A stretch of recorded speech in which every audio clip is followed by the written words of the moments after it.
ശബരിമലയിലെ തിരക്ക് നിയന്ത്രിക്കാൻ ഇത്തവണത്തെ മണ്ഡലകാലം മുതൽ നിർമ്മിത ബുദ്ധി പ്രയോജനപ്പെടുത്തും.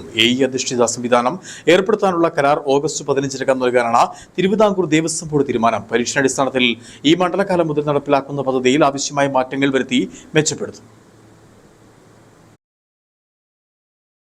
രംഗത്ത് പ്രവർത്തിക്കുന്ന 3 കമ്പനികൾ ഇതുമായി ബന്ധപ്പെട്ട സാങ്കേതിക വിദ്യകൾ തിരുവിതാംകൂർ ദേവസ്വം ബോർഡ് പോലീസ് അധികൃതർ മുൻപാകെ അവതരിപ്പിച്ചു.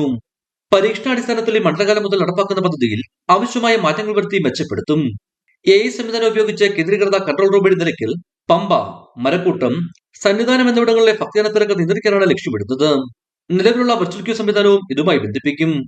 ഓരോ സോണിലെയും തിരക്ക് മുൻകൂട്ടി മനസ്സിലാക്കി നിയന്ത്രിക്കുക, വാഹനങ്ങളുടെ പാർക്ക് ക്രമീകരിക്കുക, കൂട്ടം തെറ്റിപ്പോകുന്നവരെ കണ്ടെത്തുക, ഭക്തജനങ്ങളുടെ ആരോഗ്യസ്ഥിതി നിരീക്ഷിക്കുക, മാലിന്യം കുന്നുകൂടുന്നത് നിയന്ത്രിക്കുക, ശുദ്ധജലത്തിന്റെ സുരക്ഷിതത്വം ഉറപ്പാക്കുക, ഭക്തജനങ്ങൾക്ക് സന്ദേശം നൽകുക തുടങ്ങിയവയെല്ലാം സാങ്കേതിക വിദ്യ ഉപയോഗിച്ച് പ്രയോജനപ്പെടുത്താൻ കഴിയുമെന്ന് Thiruvithamkoor Devaswom board president K Jayakumar പറഞ്ഞു.